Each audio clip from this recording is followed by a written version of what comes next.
Assalamualaikum, selamat pagi. Bertemu lagi sekali lagi bersama dengan Cikgu Syuhada dalam video penerangan sejarah tingkatan 3. Okey, tadi kita dah tengok perkara 4.3 berkaitan dengan bagaimana strategi British meluaskan kuasa di Johor, iaitu melalui perjanjian dan juga memanipulasi. Sekarang ni kita nak tengok kepada perkara 4.4 pula, iaitu sistem pentadbiran negeri. Negeri Melayu tidak bersekutu selepas akhirnya semua kelima-lima negeri berjaya diluaskan kuasa oleh British. Okey. Okey, sistem pentadbiran negeri Melayu tidak bersekutu di mana perjanjian Bangkok 1909 membawa perubahan penting dalam sejarah di negeri-negeri Perlis, Kedah, Kelantan dan Terengganu. Kedudukan Johor pula berubah pada tahun 1914 apabila menerima penasihat am British yang pertama. Okey, kelima-lima buah negeri inilah yang dikenali sebagai negeri-negeri Melayu tidak bersekutu iaitu Perlis, Kedah, Kelantan, Terengganu dan Johor. Okey. Latar belakang negeri-negeri Melayu tidak bersekutu. Pentadbiran negeri-negeri Melayu tidak bersekutu bersifat longgar dan tidak ditadbir sebagai satu unit pentadbiran yang tunggal. Okey. Tidak ada perjanjian khas bagi mewujudkan gabungan ini, sebaliknya lebih bersifat membezakan pentadbiran negeri-negeri ini dengan negeri-negeri Melayu bersekutu. Okey, pentadbiran negeri-negeri Melayu tidak bersekutu yang berasingan dengan negeri-negeri Melayu bersekutu berterusan sehinggalah Perang Dunia Kedua. Okey, usaha British untuk menggabungkan kedua-dua sistem pentadbiran turut gagal kerana adanya tentangan daripada Raja Melayu yang di negeri-negeri Melayu tidak bersekutu. Kelima-lima buah negeri ini tetap kedudukannya sebagai negeri-negeri Melayu pemerintahan beraja yang bebas dan mempunyai kuasa autonomi. Okey, raja di negeri Melayu tidak bersekutu mempunyai kuasa yang lebih besar berbanding dengan kuasa raja di negeri-negeri Melayu bersekutu. Okey. Negeri-negeri Melayu tidak bersekutu ini terletak di bawah kawalan Pesuruhjaya Tinggi Negeri-negeri Melayu Bersekutu. Okey, yang juga merupakan gubernur negeri-negeri Selat. Okey, kita nak tengok latar belakang pentadbiran di Perlis. Penasihat British terlibat secara langsung dalam pentadbiran dan turut melibatkan pembesar tempatan. Okey, namun yang menjalankan pentadbiran ialah Majlis Mesyuarat Negeri yang dipengerusikan oleh Raja. Kaki tangan perkhidmatan awam terdiri pada orang Melayu, namun pada tahun 1931 terdapat 3 orang sahaja pegawai Eropah yang dilantik dalam pentadbiran di Perlis. Okey, pada waktu ini pegawai tadbir yang terpenting dalam pentadbiran di Perlis ialah Setiausaha Kerajaan. Di sebelah kanan anda adalah Kompleks Dewan Undangan Negeri Perlis yang menempatkan pegawai pentadbir negeri diketuai oleh Setiausaha Kerajaan Negeri. Okey, kemudian latar belakang pentadbiran di Kedah. Penasihat British terlibat juga secara langsung dalam pentadbiran, juga melibatkan pembesar tempatan. Okey, Kedah tidak akan diserahkan kepada mana-mana negeri lain tanpa keizinan bertulis yang dibuat oleh Sultan dalam Majlis Mesyuarat Negeri. Okey, Majlis Mesyuarat Negeri juga menjalankan pentadbiran di pentadbiran Kedah. Kaki tangan perkhidmatan awam terdiri daripada orang Melayu yang berkebolehan dan juga pegawai tadbir terpenting dalam pentadbiran di Kedah ialah Setiausaha Kerajaan. Okey, sebelum tu di sebelah kanan anda ialah Wisma Darul Aman yang menjadi pusat pentadbiran Kerajaan Negeri Kedah pada masa ini. Kemudian latar belakang pentadbiran di Kelantan. Penasihat British juga terlibat secara langsung bersama dengan pembesar tempatan dalam pentadbiran. Sultan akan mempengerusikan Majlis Mesyuarat Negeri dan penasihat British merupakan anggota majlis. Kaki tangan perkhidmatan awam daripada orang Melayu dan pegawai Eropah dihadkan memegang jawatan tertentu sahaja. Okey, Menteri Besar memainkan peranan penting dalam pentadbiran negeri. Okey. Di sebelah kanan adalah Kota Darul Naim yang menjadi pusat pentadbiran Kerajaan Negeri Kelantan pada masa kini. Kemudian pentadbiran di Terengganu. Pentadbiran negeri berlandaskan undang-undang bagi diri Kerajaan Terengganu yang diluluskan pada 1911. Undang-undang ini menetapkan bahawa ketetapan atau perundangan yang dilaksanakan tidak boleh dipinda. Okey, maka penasihat British terlibat secara langsung juga bersama dengan pembesar tempatan dalam pentadbiran di Terengganu. Yang menjalankan pentadbiran ialah Jemaah Menteri dan juga Majlis Mesyuarat Negeri. Okey, dan kaki tangan perkhidmatan awam terdiri pada orang Melayu. Pelibatan pegawai Eropah dihadkan dalam pentadbiran. Di sebelah kanan adalah Wisma Darul Iman yang merupakan pusat pentadbiran Kerajaan Negeri Terengganu pada masa ini. Okey, dan tersebut ialah gambar lawatan Pesuruhjaya Tinggi British ke Kuala Terengganu pada Julai 1909 bagi meluaskan kuasanya. Dapat dilihat Sultan Zainal Abidin III dan juga Sir John Anderson. Okey, pentadbiran di Johor.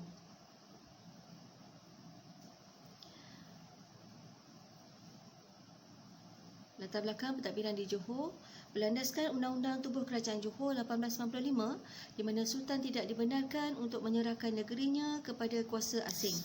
Pentadbiran dijalankan oleh Menteri Besar, manakala Setiausaha Negeri terdiri daripada orang Melayu yang menjadi jurucakap kerajaan rasmi.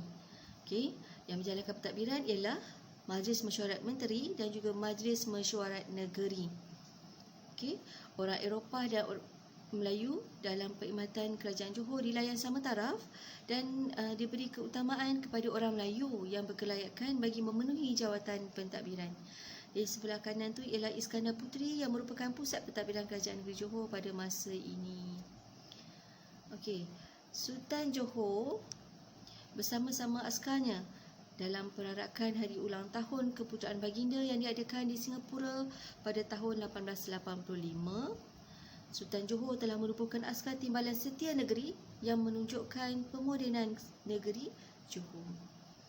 Okey, secara tak langsung kesan daripada perkembangan sejarah yang berlaku melibatkan negeri Melayu tidak bersekutu ialah ada cuti umum dan juga askar timbalan setiausaha negeri. Kita tengok cuti umum. Apabila tanah Melayu mencapai kemerdekaan, ketetapan diambil untuk mengekalkan hujung minggu sebagai adalah pada hari Ahad. Namun begitu, 5 bekas negeri-negeri Melayu tidak bersekutu ni mengekalkan Jumaat sebagai hari cuti mereka. Okey, pada tahun 1994, mengikut kehendak Kerajaan Perlis dan Johor, hari kelepasan mingguan ditukarkan kepada hari Ahad. Walau bagaimanapun, pada 2014, Kerajaan Johor kembali menjadikan hari Jumaat sebagai cuti umum. Okey, dan berkenaan dengan Askar Timbalan Setia Negeri Johor, juga dikenali sebagai Johor Military Force, Askar Timbalan Setia Negeri yang ditubuhkan pada 1885 semasa pemerintahan Sultan Ibrahim Ibni Sultan Abu Bakar, di mana baginda telah menerima saranan ataupun cadangan daripada pihak British agar memiliki sebuah pasukan tentera sendiri untuk melindungi institusi diraja dan negeri Johor. Selain memberikan perkhidmatan menjaga keselamatan Sultan dan negeri, pasukan timbalan setia negeri ini terlibat dalam pembarisan sempena dengan ulang tahun Raja di England pada tahun 1906 dan pasukan tentera ini terus kekal relevan hingga ke hari ini. Kita tengok pula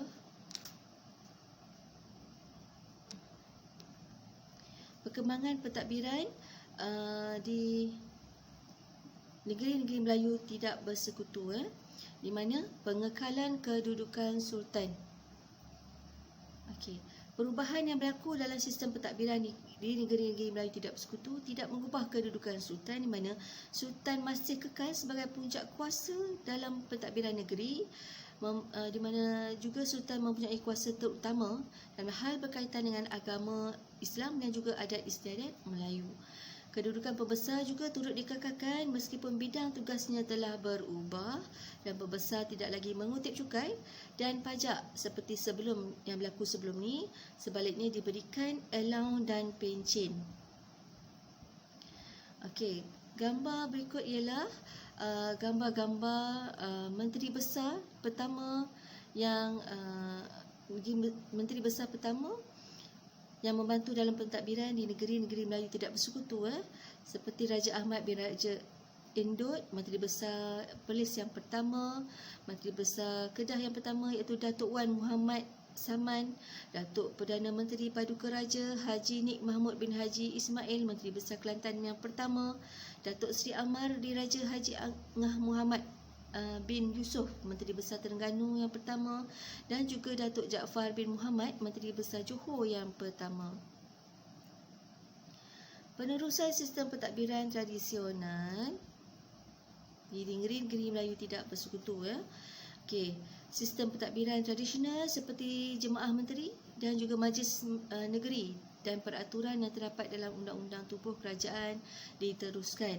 Pembesar Melayu menjadi peneraju sistem pentadbiran negeri dan pihak British turut membantu melalui peminjaman pegawai daripada Perkhidmatan Awam negeri-negeri Melayu bersekutu dan negeri-negeri selat.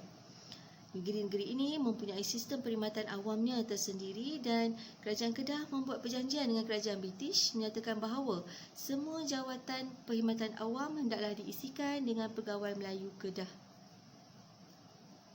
Yang ketiga, kita boleh tengok dari segi pengenalan birokrasi barat di mana penasihat British menentukan dasar pentadbiran negeri sehingga mengurangkan kuasa sultan dan pembesar.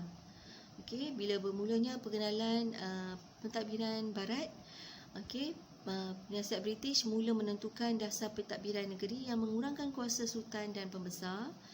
Jabatan-jabatan baru turut diperkenalkan di setiap negeri dan pasukan polis diwujudkan. Okey, urusan pentadbiran negeri mula diperkenalkan cara barat dan mahkamah sivil diperkenalkan dan pegawai-pegawai British turut dibawa masuk sebagai pegawai pentadbiran kerajaan. Kemudiannya,